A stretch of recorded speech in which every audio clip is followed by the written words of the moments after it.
focus on topics and issues that affect the empowerment of women attorneys in Georgia. And this year we're focusing on women on the run.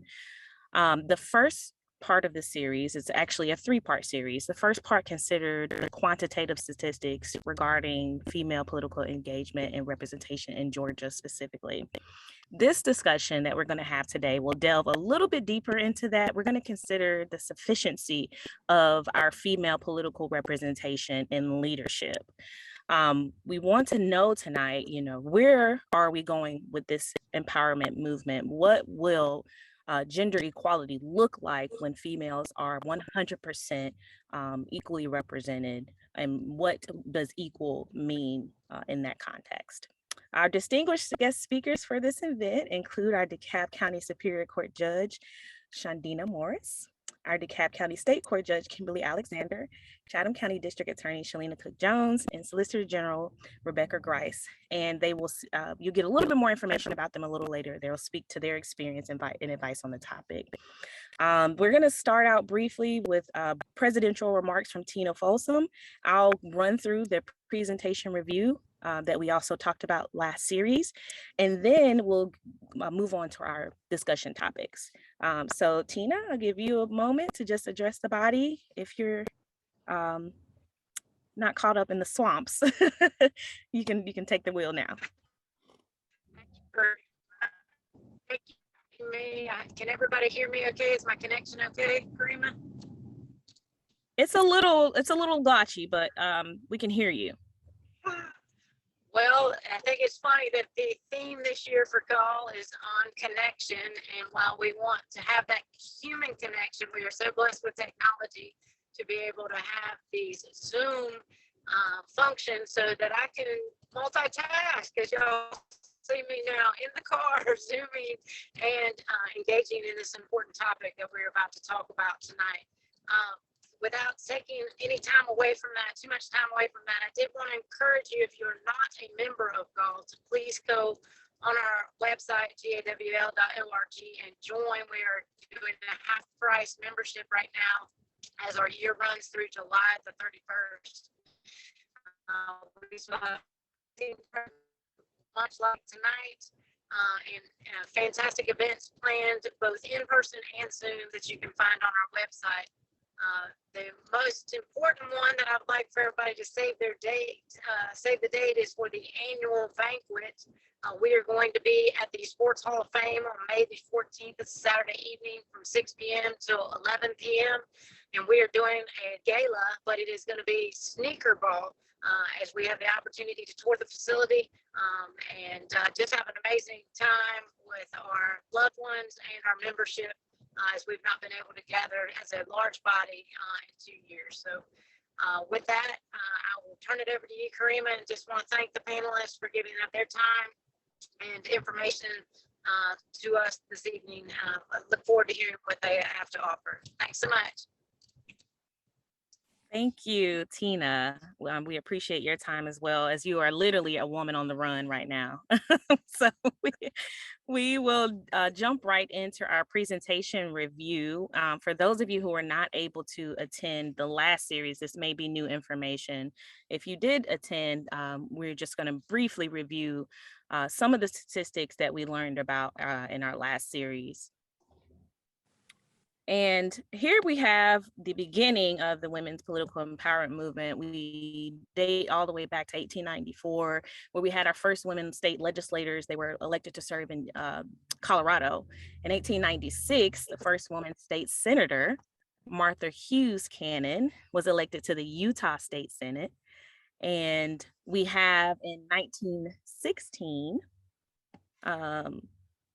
we have Minnie Anderson Hale, Betty Reynolds Cobb, and Mary C. Johnson, who became the first women lawyers in Georgia. And here, this slide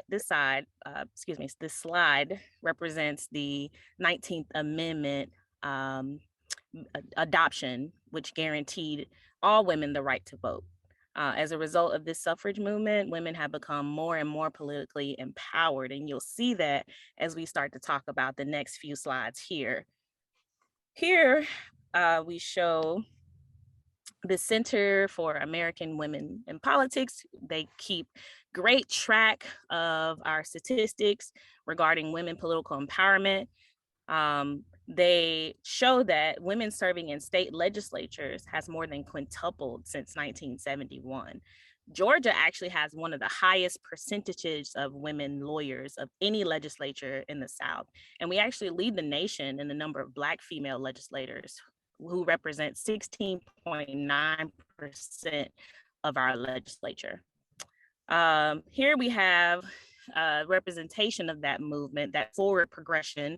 In 1977, Judge Dorothy Toft Beasley, who was one of our inaugural speakers for this series, she became the first woman appointed and then elected to the State Court of Fulton County. And our next slide, 1992, you have our Justice Leah Ward Sears, who was also a member or inaugural speaker for the series. She was appointed in 1992 by Governor Zell Miller as the first woman and first African-American female Chief Justice of the State Supreme Court in the United States. And a couple of quick facts. This is new information, but I wanted to bring this up because we have our distinguished guest speakers as a part of this history, as a part of this movement. We have Solicitor General Rebecca Grice, who was actually the first female Solicitor General in Bibb County. And moving on from that, next slide, we have just in 2021, Fonnie Wills, who is our first African-American female district attorney, first African-American female district attorney in Fulton County. And then moving on in that movement, we of course have another distinguished member of our, I guess, speaker panel today. We have District Attorney Shalina Cook Jones, who is the first African-American female district attorney in Chatham County.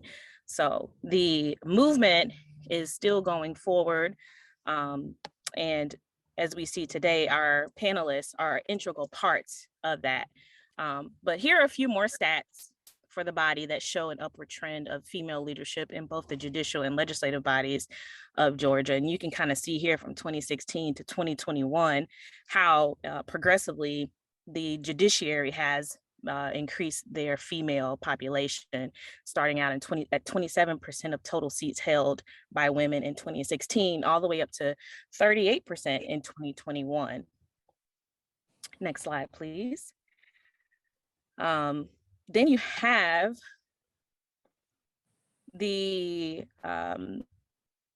same statistics from 1999 through 2021, showing the number of women in the Georgia State Legislature. 1999, we were at 18.6 of total female legislators in Georgia. In 2021, we're at 32.6. So again, that number increasing progressively over the years. Next slide, please. So with this information, I wanted to add in some of the prosecutorial statistics as well. We didn't have this the first series, but we wanted to talk about that because a couple of our panelists, particularly are prosecutors. So I wanted to show the body that this trend is even greater with Georgia prosecution. There are over almost 30,000 district attorneys currently in the United States, and 43% of them are men, and 52.1 of all district attorneys are women, which is actually a statistic that really surprised me in researching it. And the most common ethnicities when it comes to district attorneys, it still shows some more diversity, even though not as much as the gender, but we have 79.8% that identify as white, 6.9% as Hispanic or Latino, and 5.8% as Asian. With respect to Georgia specifically, Georgia has, for the first time in 232 years, 7 African-American women as lead prosecutors in some of the state's largest counties. And there you have a few of them listed here. And of course, as I mentioned, we have one on our guest panel speaker tonight. So movement is being made statistically. But what we want to talk about tonight is that enough? Is that sufficient? What does the achievement of this empowerment movement when it comes to political representation of women, what does that look like? When will we say we're good and done, we're okay? So our first topic question that I'm going to pose to our guest speakers, and I'll start with Judge Morris, is are we there yet? Considering the vast increase in female political representation, are we where we need to be? Do these statistics represent sufficient representation of we females in Georgia and across the nation? What does that look like to you? Okay. Well, good evening, everyone, and thank you all so much for having me. It is truly a pleasure to be here with you all today. And you know what? This is such an expiring and exciting topic for us. And I will just tell you, so I have served on the DeKalb County Superior Court bench since 2019. And I will tell you that DeKalb County is probably an anomaly because with DeKalb County Superior Court, let's take the slideshow. Oh, okay. So with DeKalb County Superior Court, out of the 10 Superior Court judges, 8 of the 10 are females. And that is not the norm. I will also tell you that with our current governor, Governor Kemp, in terms of his judicial appointments, he has appointed 56 judges in all courts. And out of those 56 judges, 30 are females. So that's about 54%. 54% of the judicial appointments have been females in these recent years in Georgia. And your question was, but is that enough?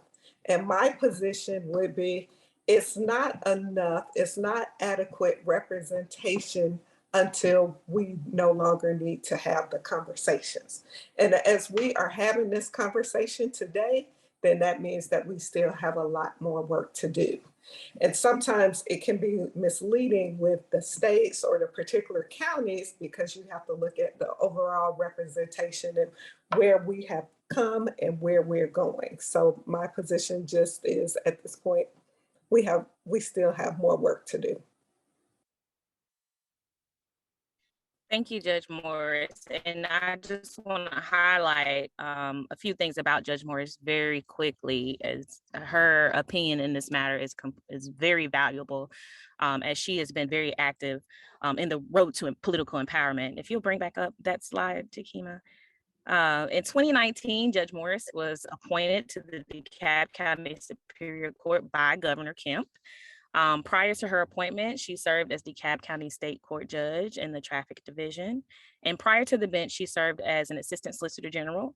And in 1999, she served in the Fulton County's Office of District Attorney, where she was a Deputy District Attorney. And there, as she continues to do, was very involved with the Public Integrity Unit, assisting with crime in the community or communities, policing, and also with crimes against women and children. She is an alum of the Leadership Cab, a recipient of the Women's Looking Ahead News Magazine, Georgia's Most Powerful and Influential Attorneys Award, and recently appointed member of the Georgia Judicial Nominating Committee, which she was appointed by Governor Kemp. And that appointment to me meant a lot because there were a number of other minorities appointed in that 15 when Governor Kemp expanded, and that gave me courage or hope to believe that there will be more diverse judicial nominations. So forging ahead, thank you, Judge Morris, for those comments. I just wanted to highlight you and a number of your contributions to this movement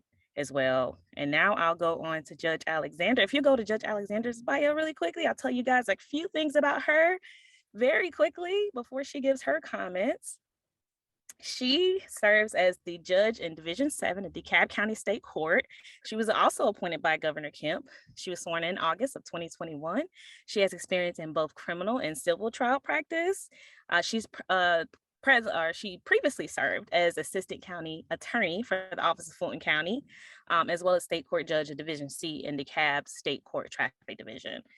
She is very, very active in professional organizations. I was just perusing through LinkedIn one day and saw a highlight page of you on one of a community group. I believe it was Links. And I was just like, Judge Alexander is everywhere, but she's a member of Georgia Association for Women Lawyers, Georgia Association for Black Women Attorneys, and the National Association of Women Judges. She's also an excellent mentor to many law students in general. She's just passionate about servicing her community. Actually, it was Jack and Jill. I'm sorry. Jack and Jill did the highlight on LinkedIn. So I'll allow you to answer, Judge Alexander, what you believe your response would be to that question. Thank you, Attorney Lewis, and it's a pleasure to be here with each of you. I was going to tell you it was Jack and Jill, and I actually didn't know. My husband called me, and he was like, "Hey, he was so excited because he's really active in LinkedIn." So, no, thank you. This is, Morris said, a very timely topic, and I'm glad that GAWL is addressing this. I look at kind of America as like a kind of a baby, like a child, and how, a human kind of starts off, small and it's growing. In America, we're always striving, we're growing. And to me, the numbers that you read represent growth. It may not be, someone may say, well, I think we should have been farther, or I think that, they may be upset about it, but I'm not upset because I see growth. Those numbers give me hope because they're increasing. And like Judge Morris said, you think about the amount of women that Governor Kemp has just appointed in previous years. I mean, the evidence is clear. We are definitely moving in the right direction. So, are we there yet? We're striving, we're moving forward, we're moving in the right direction. So I'm optimistic. I was a part of a panel last night. It was Miami court judges in different levels. And they were talking about in 2019, there was one. And then now in 2021, there's 6. So you think about the African-American women judge in the Miami area going from 1 to, that's pretty for this topic and including me. Thank you so much, Judge Alexander. And I'll ask the next question to District Attorney Jones. And before she gives her opinion, I'll highlight just a couple things about her, if you will, Jakima. Thank you. District Attorney Jones was born and raised in the inner city of Brooklyn, New York. She began her career undergraduate in sociology with a concentration in legal studies at Spelman College and graduated with her JD from the University of Georgia. She served as a managing partner, a prosecutor with both federal and local courts, and an insurance defense litigator, and owner of her own law office, Shalina Cook Jones. And on November 2020, with over 20 years of legal experience, 18 years in practice of law, the citizens of Chatham County elected her to be their district attorney in a phenomenal race that just inspired women across the nation to just do it. One of the statistics in our previous session said that you have to ask a female politician 7 times to run before she'll say yes. That's what the statistics show, 7 times. So that would really put a spark in the movement even more. The New Yorker calls, Miss Jones is a New Yorker, but she calls Savannah home with her husband, Javon Jones, as well as their 2 children and their daughter and son. District Attorney Jones, what is your opinion with regards to that topic? Good evening, everybody. Thanks for an opportunity to just throw my 2 cents in here. As to the question, are we there yet? I think the first question that we must ask ourselves is where there is, what it is we are trying to accomplish. And if the answer to that question is some sense of completeness or equality, then certainly I think the numbers showing that there's an increase of female representation at every level of politics and government is certainly inspiring. I think what it signals to us is that, we're off to a good start. But I gotta say that as a woman who, we've been around just as long as men have. And so, we have, a lot of catching up to do. So not because we're not ready, but just because of some other historical things. And so representation is important, right? Because if you're not at the table, then you can't advocate. But I think that in order for us to really gauge, if we've made it, we have to ask why it's important to have female voices in political spaces. And we have to know, I guess, also ask, how much of that measuring and influence of that messaging and influence we've had an opportunity to issue. I think that, it's important for women to be in political spaces, not just because we're women, but because adding our voices to the theater of politics adds diversity of thought.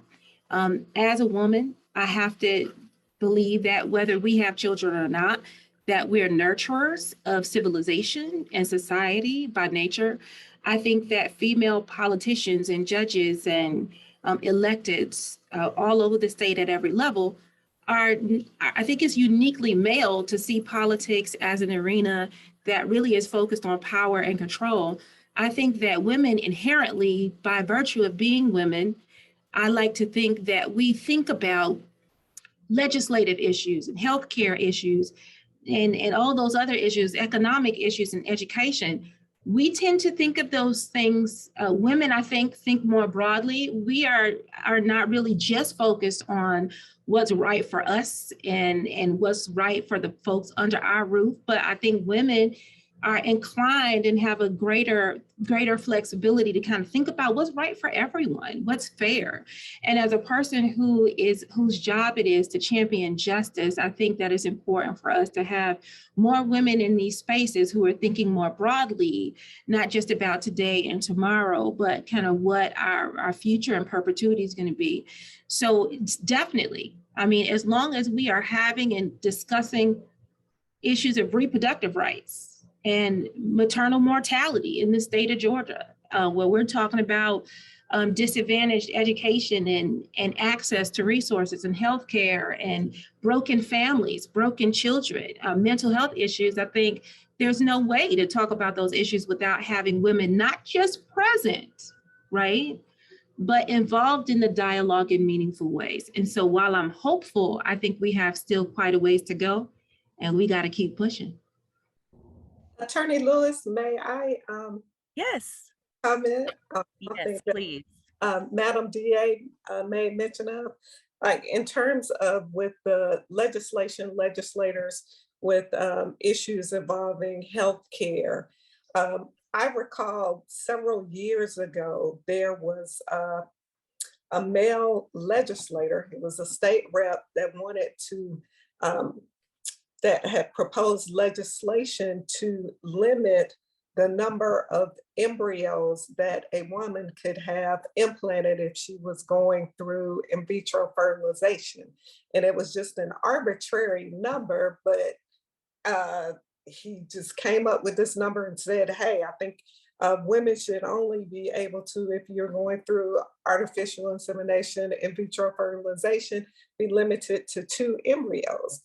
Well, he had no clue what he was talking about. And so having been a person that have had those type of issues, and the number of embryos that you implant can make a significant difference whether you have a child or not. And that is, like, to me, a perfect example of why you need women in the legislature and in all walks and all aspects and at the table, because there are just certain things that men do not understand or do not care about. And it is very impactful for us to be there. So I just wanted to comment on that because it just came to my mind when you were talking about healthcare issues and why we need to be there. Thank you so much, Judge Morris. And that actually highlights a figure I came across in researching with the Center of American Women Politics. They actually track the efficacy of bipartisan women legislators who tackle topics and issues together. And almost every single time they decide to join forces, they get what they need to get done, from family leave to issues affecting women's reproductivity. So I think that that is a great way to highlight. Thank you, District Attorney Jones and Judge Morris, for highlighting that as to why we need to be in those scenes. Last but definitely not least on this topic, Solicitor General Grice. And I just want to highlight a couple things about you before you give your opinion, because it's really making speaker. This is the who's who of women on the run in Georgia right now. Just all of you ladies very much humble me in respect. So I just want to thank you all again for being here. But as it relates to Solicitor General Grice, in 2013, she became the first female Solicitor General for Bibb County. And with overwhelming support from the Macon Bar Association, she was elected without opposition and then ran opposed again in 2016. She was named the Georgia Association of Solicitor Generals Solicitor General of the Year.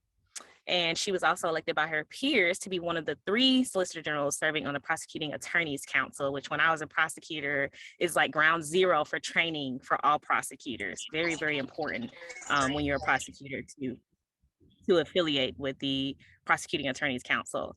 She worked in collaboration with the state court judges, probation, and victim witness team, and a grant writer. She has been integral in launching a domestic violence court in the state court of Bibb County. Since taking office, she has worked diligently and innovatively to improve the office and better impact her community, and she's recognized locally as well as statewide for her involvement and dedication to her profession and volunteer work. Solicitor Grice, what is your opinion on that topic? You're on mute. I know. I'm sorry. I think I unmuted myself and then muted myself again. And I echo something from every single one of the ladies who preceded me here. I do feel like this governor of all governors, and maybe it's because he's a girl dad, finally is appointing some women to the bench in good enough numbers. So that makes me very happy. Yes. I'll say, thinking about prosecution and how the numbers in prosecution for females is higher, I'm really proud of that. I feel like maybe we are, I echo what District Attorney from Chatham County says, is that, we bring a perspective that men simply cannot have. Our experience is so uniquely female that a man just really cannot get it. And I feel like we do bring a collaborative air to just about everything we do. It is about what we can get accomplished, not about our personal egos most of the time. And I do feel like when we get together and we, get on board, there's nothing we can't do. And I've always felt that way in, because I've been an attorney, 28 years now. And, in my projects over the years, be it Crisis Line and Safe House, which is our domestic violence, and sexual assault resource center and Safe House, when you put ego aside, there's no limit to what you can get done. And so I'm proud of that perspective that we as women bring to our positions. And I agree with Judge Morris, how important it is. And I feel like, and I think it's because I do a lot of going up to the legislature and talking on bills and testifying and that type of thing, working on domestic violence legislation, working on DUI legislation. But I feel like we really need to do a more concerted effort to get more females in at the legislative level, because they are making laws and policies that affect every single one of us, and they don't have a clue. And it's, and they're not interested in listening a lot of times. I have had success in, dialing back some bad legislation or getting things passed, but every single time I go and testify, I'm just dumbfounded by, the absolutely knowing what we're going to do here, but absolutely having zero understanding of the real issues. And so that's kind of where I approach all of my work from. But I would say, yeah, I mean, I think we're really making some headway with prosecution. I am very pleased at the number of females that are being appointed by this governor. I mean, hallelujah, because I've been through I've been through a few different processes over the years, and needless to say, I got beat out by some serious good old boy networking going on. So you know that if that starts getting limited, that benefits us all. And so we need to remember also that we, you know, when we're the ones in charge, we need to be careful of our own power and keep wide eyes. I guess that's all I have. Thank you. Thank you. That actually is a great segue into our next topic question that you touched on briefly. Our next topic question is, where are we going? What specific quantitative indicators will reflect achievement in this movement? And I would like for each speaker to kind of give their own opinion as to their respective field in the judiciary, in prosecution. What does that look like in DeKalb? How many more female judges should we be fighting for? How many more female prosecutors do we need to feel sufficiently safe that women are adequately represented? Because a lot of times I think we talk about getting women to run, but specifically, what do we need? What does that look like in Georgia? What does that look like in your county? What does that look like in your field? And if you can please also, as we are closing out with this last question, consider a lot of our members are women who are interested in running. What resources helped you in that respective position? What people helped you get to where you are now? What organizations, is GAWL one of those organizations? If you could please, in your final comments, address some of those resources that our members may also partake in as well. And I'll start backwards this time, Solicitor Grice, if you'll start. No, that's great. I would say the most invaluable thing is your friends and your mentors that you've had along the way. Some of mine actually have been male, and that's great. And one of them is my husband, who's a bigger feminist than I am. So, you know, I'm lucky. But I think that a lot of, you know, younger people really do need us to listen out for them. It is our duty to bring them up in this profession and help them be the best that they can be. I will say, you know, all but one attorney in my office is female. Oops. But that's just how it shook out. You know, I would say organizations like Georgia Women and those who stand with us, I think, have been very helpful in some of these legislative positions. I don't know. I mean, I know, and this may be a better question to ask Judge Morris and your other Judge Alexander, right? Yes. Thank you. Because you were successful in your process. But I know I had, you know, great support every time I went through a process as far as an appointment, but that looked very different than the political boots on the ground running for office that I've done. So they probably can talk a whole lot more towards a successful appointment process, but no, boots on the ground, all of your people around you. You've got to be willing to help people out. You cannot be nasty. You can't be a pushover either, but you also, I mean, you always need to be on the lookout for, you know, doing the right thing when nobody's looking, because it will come back and bite you if you do not. And you have to be willing to put your boots on the ground and do the work and not rely on everyone else to do all your work for you, because that's not, you're going to fall on your face that way as well. Makes sense? Yes, definitely. Stronger together. Yeah, that's definitely. one thing GAWL has taught me as well. So thank you for that. And we need more female lawyers in the legislature. Yes. You understand laws. Yes, yes. District Attorney Jones, I'll move to you next. You're on mute. Yes, thank you for an opportunity to speak. Attorney Lewis, you asked two questions that I think are important. The first one was, where are we going?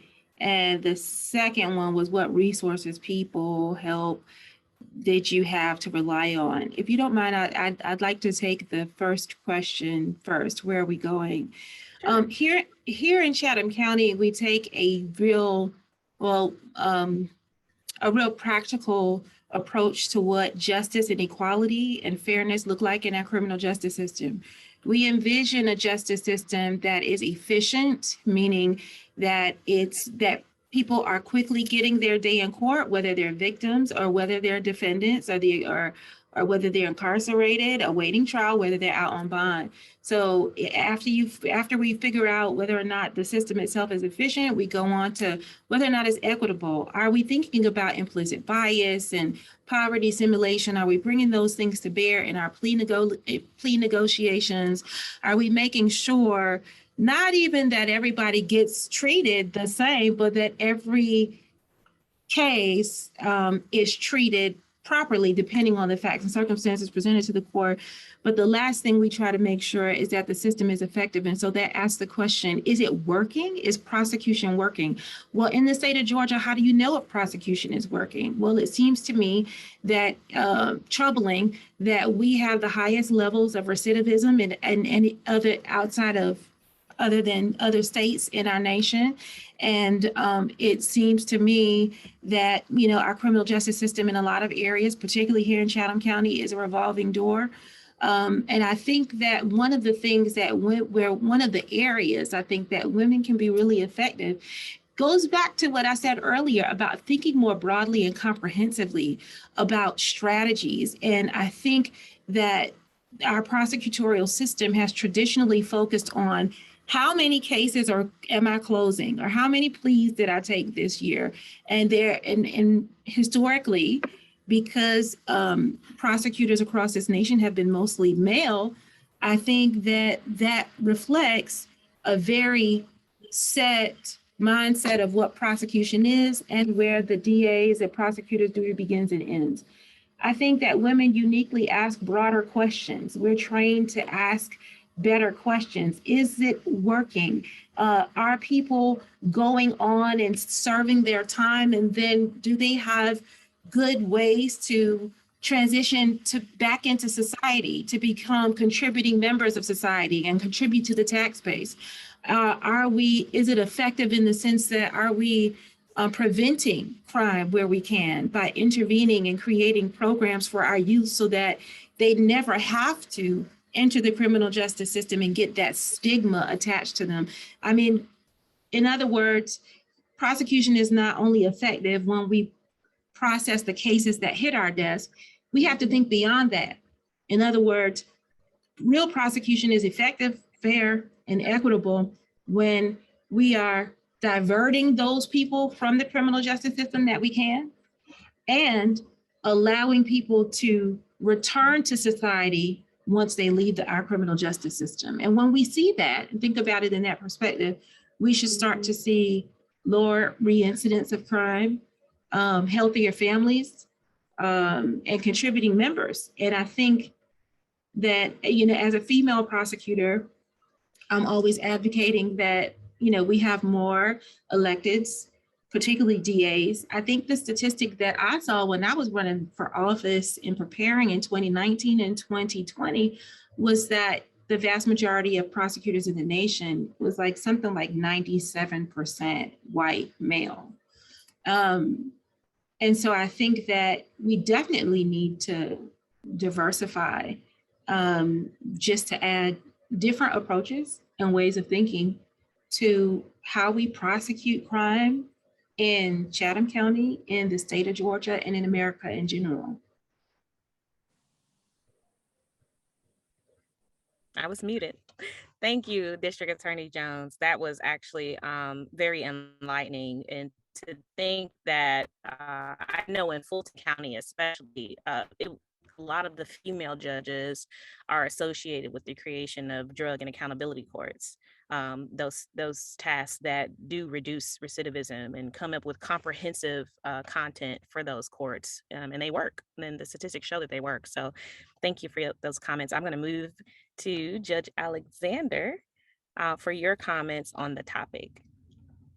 Thank you, Attorney Lewis. And I'm feeling really pumped up by the DA's comments, and let me know if I lose my connection, but I love being a woman and then a working mother also. Can you hear me? Am I okay? Okay. We're just, our ability to multitask is just, we take that, that gift and we take it to work, and we just get it done. For me, when I look at DeKalb County State Court, and just kind of the division that I'm in currently, have Judge Wong, Judge Purdom, Judge Panos, and Judge Jacobs as the men. And then we have Judge Anderson as a woman and Judge Alexander as a woman, and now our Judge Martinez as a woman. So when you think about where we're going, that's a pretty good kind of a, balance. And so as far as the second part of that question, I love being a woman because the sisterhood and bond that we have with and amongst women. One of the negatives, I guess, or think something that we have to overcome is being a woman, and sometimes we're the first in an area, and so we don't have that kind of that background. But women like Judge Morris and so many others, Justice Sears, they don't just climb, they reach back and they pull you up. And because of that, like you highlighted, Judge Morris, if you look at some of the appointments, a lot of that too is women like her going back and just reaching. And so I think a solicitor mentioned mentorship. That is just, I really can't, stress that enough. For me personally, it was mentorship, like I said, Judge Morris and others, but community service, putting in the work in the background. I have been working, you mentioned Safe House. I was an outreach praise and worship leader for many years at Mount Perrin for probably 5-6 years. And I was working, I was singing once a month. I would go out and we serve the homeless, and we give them word of comfort. And so in any event, I applied for something. The Daily Report said you can put in your own name. So I put in my name. Well, I didn't get that position that I wanted. It was something for an award, but they said, you inspired us by your gift of song. You said, just truly amazing in your family and your background. We want to do a spread on you. So that led to a spread in the Daily Report. Well, I got a call a couple of weeks later after the spread by Judge Ross, Eleanor Ross, and she asked me to sing at her investiture ceremony. At that ceremony, I got to meet DA Paul Howard. I got to meet all these distinguished guests, and I wasn't at the point that I am now, just so, open and just comfortable. So that was a really good step in the right direction. The church, my pastor at that time, Dr. Cooper, wrote a letter to the governor, and others wrote letters to the governor. But see, that work that I did kind of in the background, a lot of times we're working, we're doing things, and we're not getting the notoriety. You're not, no one's called. You never know what that work, that service, week after week, month after month will do. And so for me, organizations like Jack and Jill has given me the mentorship, the friendships. GAWL and GAWL have given me the programs where I could Zoom in. And before we were Zooming, we were going. And I remember listening to somebody like Judge LaGrua talk about her path, even when she was a judge. Now she's a justice. But you get inspired. Never stop going to events. Never stop. I could be multitasking like some of the individuals on the call right now, but I listen. I'm a lifelong learner. Never stop learning, because you can pick up on someone in something that they said. So for me, I think I've covered it all. It's about mentorship.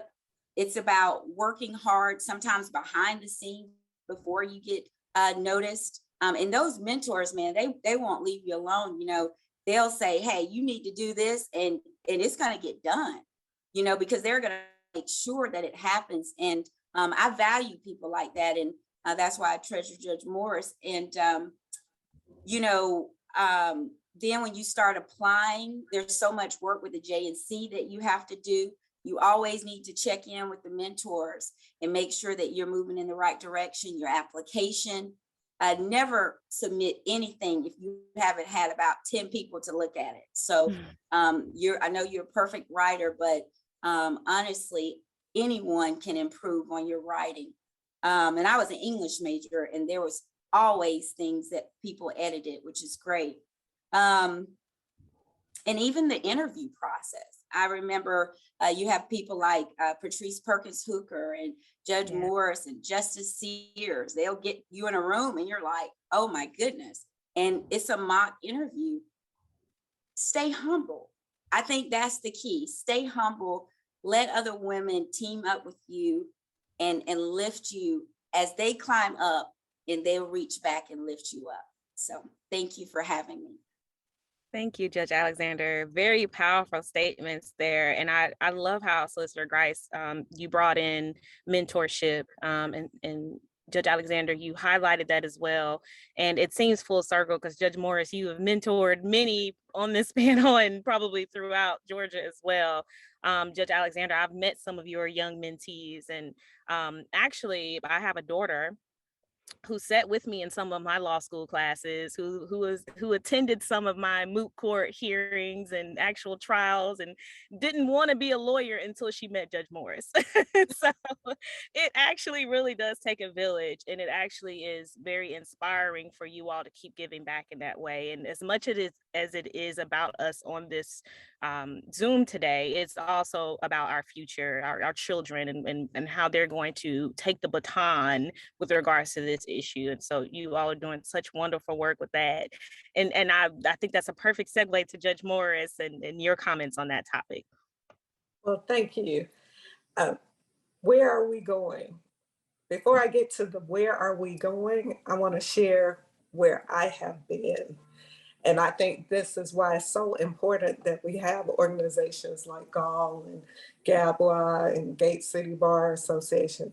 So as I graduated from University of Georgia with my undergraduate degree in journalism. I received my master's degree from Albany State, at that time, Albany State College. And I always wanted to be an attorney because of some things that happened within my family. And so that inspired me to want to help others who could not help themselves. But at that time, after I graduated from Albany State, I was waiting not my bar results, but my LSAT scores to see if I was going to be admitted. So at the time, I was working a temporary position at it was a computer integration company. There were 4 white male partners, and I was working as a temporary clerical person, a secretary. And so I was just trying to make it through the day, doing my work and just waiting for my results. Well, finally, I received my results and my acceptance letter that I was admitted to Mercer for law school, and Leslie will appreciate that. And so I remember when I went to the partners and I told them, thank you for the opportunity and for the opportunity to serve. And so I'm giving you my 2-week notice and I'm going to law school. So one of the partners said, wow, well, congratulations. We don't know what we're going to do without you. We need to think about this. And I was thinking, what do you need to think about? But okay. So they came back to me the next day and they said, we had a meeting And, we just really feel that you are invaluable with the service that you have provided for us. And we want to make an offer to you. We want to pay you, and I don't even remember what the amount was, but they said, we want you to forego law school and continue to work with us.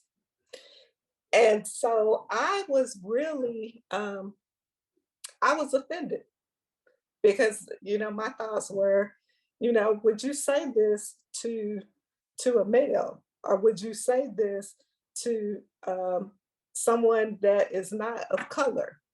And so I said, well, thank you once again for the opportunity, but I think I'm gonna take my chances and, attend law school. And so I think about, if I had not done that, if I had just stayed, so fast forwarding, probably about 2 years ago, there's a young woman who wanted to attend law school. And she applied to Emory, Georgia State, Mercer, all of these different law schools, was accepted to all of them in Georgia, received a scholarship, and her male boss, she was working at the time for one of the district attorneys. Her boss said, hey, that is a wonderful opportunity for you. I think you should forego law school for a couple of years and help me with X, Y, and Z. Well, she gave up her opportunity. She gave up the scholarship. She didn't attend law school. She left that job, and she is still, that is one of her biggest regrets today. So when the question is asked, where are we going and how did we get here?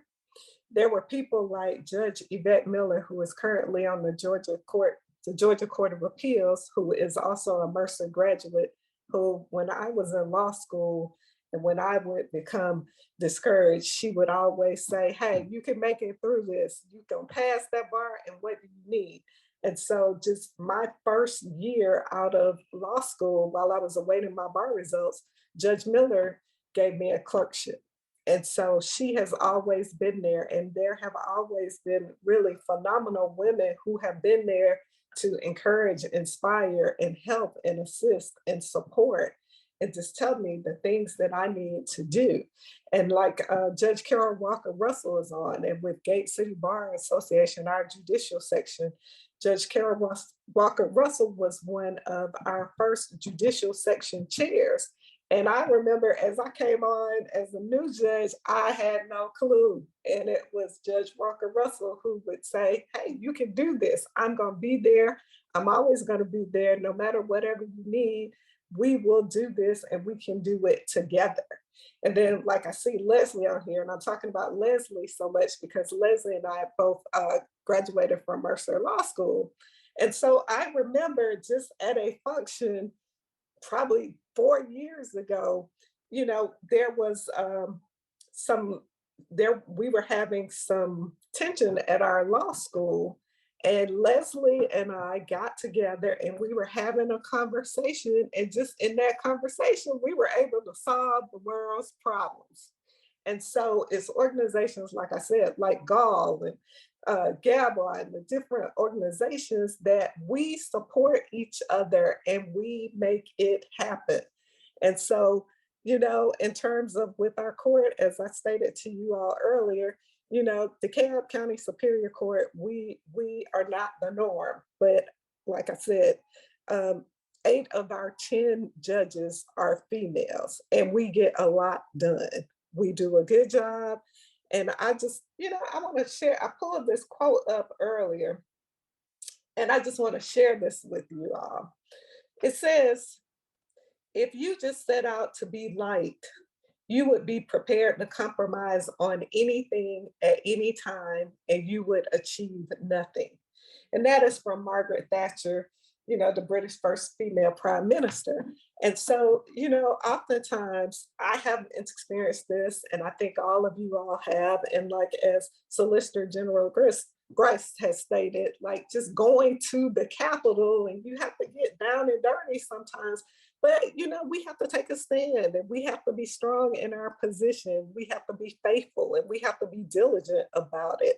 And we just can't compromise. So, it is GAWL and these opportunities to just express that. And like DA Jones, just the things that you have said, I mean, we've just got to do it, and we have to come together. And I think about, in terms of equity and justice and fairness, like with our courts in DeKalb County, we have the Parent Accountability Court, I preside over mental health court and the various accountability courts, but also when in sentencing, I think it takes the perspective of a female, and particularly like a female mother. I mean, I try to ensure now, if I am sentencing someone, whether that is jail time and probation or just probation, if I find out that the individual has a child or young children,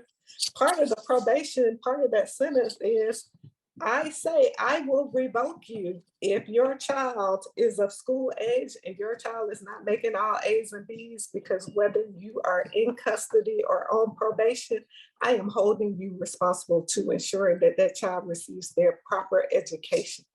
Because even though you may not have received it, you should ensure and want your child to have a great quality education, because we know that education is the key for everyone. So I would just ask that you all continue to do what you're doing, and we as women continue to, move forward, support, and do what we need to do to, just make this a better place. Thank you so much, Judge Morris. Hey, bud. Is actually a great way to kind of summarize why we're here and what we need to accomplish. I think there were some calls to action in your final comments as well. And I think all of you are setting a great example in following those calls. So thank you so much, everyone, for being here, taking your valuable time. I cannot express how just honored we are to have all of you as speakers today on this topic. And I hope that we can count you all in at our annual dinner, because I think that this is definitely something that needs to be highlighted. And your work, as you continue to give back to especially female lawyers in Georgia, we definitely would love to highlight that. So I'm so sorry. Yes. Question again, what was the date for the dinner? It is May 14th, Tina, if I'm correct. And in Macon at the Sports Hall of Fame? At the Sports Hall of Fame, the sneaker ball. Great, thank you. And also, and there will be more information. Okay, I'm sorry. I just want to put it on my calendar.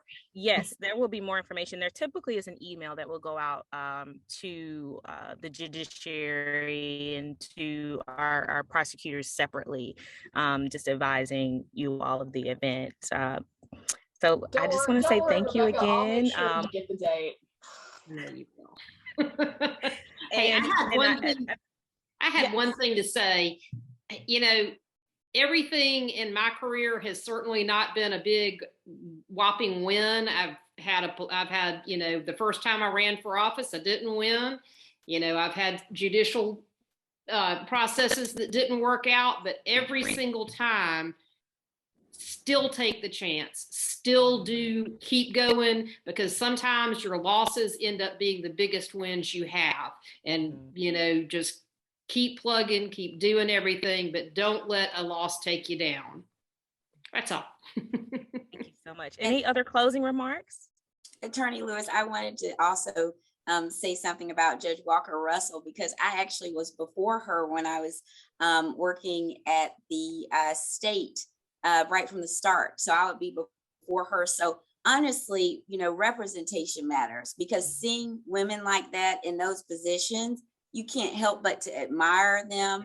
And they end up being role models for you in the future. So, and one other thing that Judge Morris said, even about sentencing, I was watching one of her cases where someone had said a sentence, they had to stay away from, I guess, the elderly.